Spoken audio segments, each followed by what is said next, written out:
Hello friends, मैं हूं नाज। एक बार फिर आप सबका स्वागत है बदलती कहानी के इस नए एपिसोड में। बात करते हैं आज की कहानी की। सुबह के 5 बज रहे थे।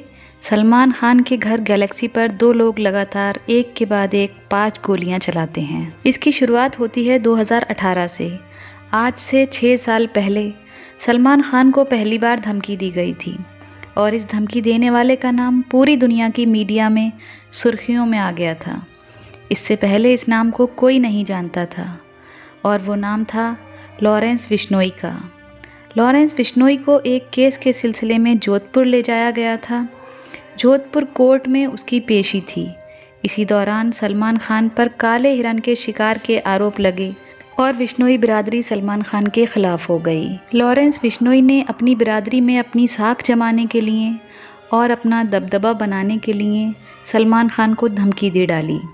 उसने कहा कि अगर सलमान खान माफ़ी मांगे तो ठीक, नहीं मांगेगा तो हम उसे मार देंगे।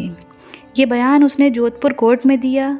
ये उसकी पहली धमकी थी जो उसने मीडिया के कैमरे पर दी और इस तरह पूरी दुनिया को लॉरेंस बिश्नोई का नाम पता चला। धीरे धीरे इसका किसी न किसी क्राइम में नाम होता गया और फिर सिद्धू मूसेवाला के कत्ल के बाद वो देश का सबसे बड़ा गैंगस्टर बन गया।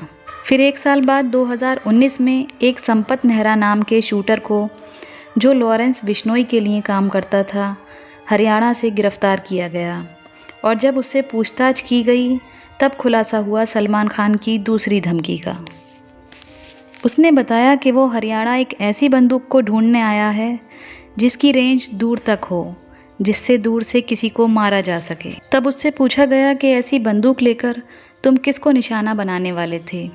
तब उसने खुलासा किया कि सलमान खान को मारने के लिए मैं वो बंदूक लेने गया था। पुलिस को लगा ये बहाना बना रहा है। पुलिस ने कहा कि दूर से ही क्यों, तुम पास से भी तो निशाना लगा सकते थे। उसने कहा मैं मुंबई में बहुत भटका।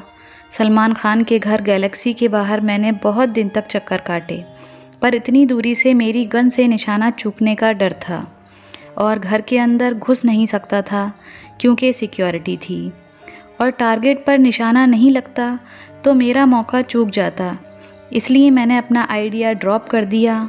इसलिए मैं हरियाणा आ गया ऐसी गन लेने जिससे मैं लंबी दूरी तक सही निशाना लगा सकूं। जब ये खुलासा हुआ तो दिल्ली पुलिस ने मुंबई पुलिस को इसके बारे में बताया।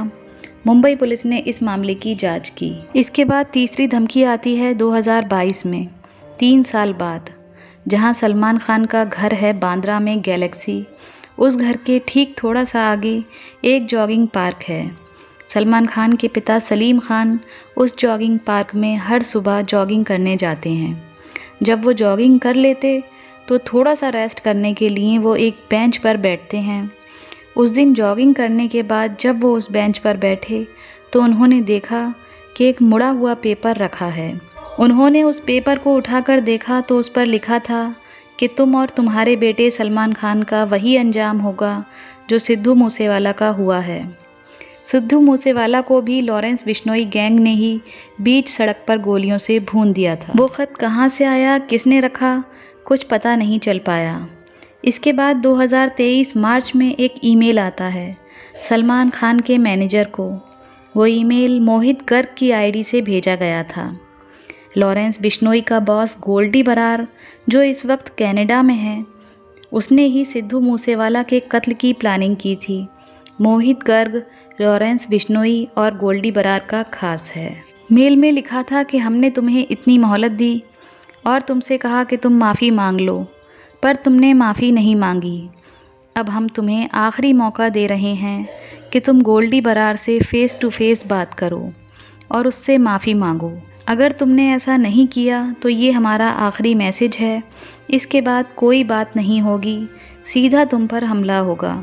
इसके बाद इस मेल आईडी का क्या हुआ कुछ पता नहीं चला। इसके बाद नवंबर 2023 में फेसबुक पर सलमान खान को 5वीं बार जान से मारने की धमकी दी गई, लेकिन बात धमकियों पर आकर ख़त्म नहीं हुई थी। 14 अप्रैल 2024 सुबह के 5 बजे सलमान खान के घर गैलेक्सी अपार्टमेंट, जहां पिछले 50 सालों से सलमान खान का पूरा परिवार रहता है, उसी घर से ये दिल दहला देने वाली खबर आई कि 2 लोगों ने बाइक पर आकर एक के बाद एक गैलेक्सी पर निशाना तानकर 5 गोलियां चलाईं।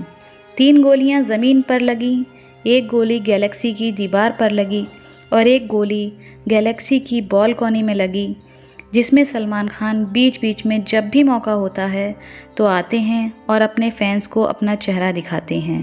गोली उस बालकनी को पार करती हुई ड्राइंग रूम की दीवार पर जाकर लगी। सुबह 5 बजे का वक्त था, इसलिए सब सो रहे थे। अगर कोई बालकनी में टहल रहा होता तो गोली किसी को भी लग सकती थी। सलमान खान उस वक्त घर पर ही थे। पुलिस को बुलाया जाता है, वो तफ्तीश करती है, गोलियों के खोखों को इकट्ठा करती है। इसके बाद सीसीटीवी फुटेज को खंगाला जाता है।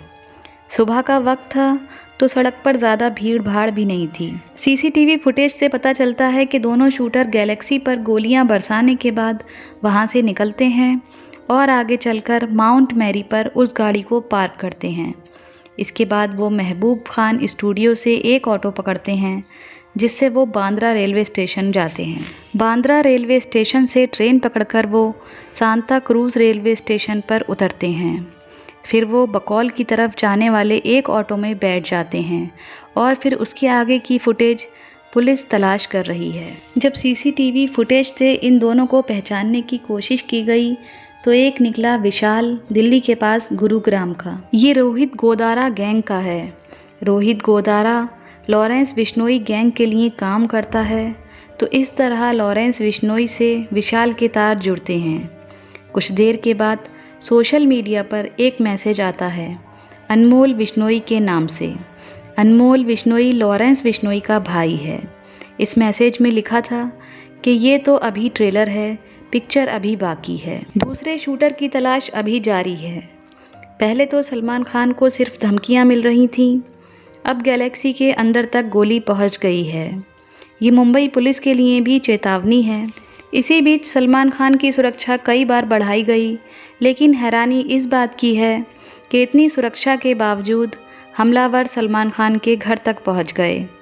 पुलिस मामले की जांच कर रही है। देखते हैं आगे ये कहानी क्या मोड़ लेती है। हम सलमान खान की लंबी उम्र की दुआ करते हैं।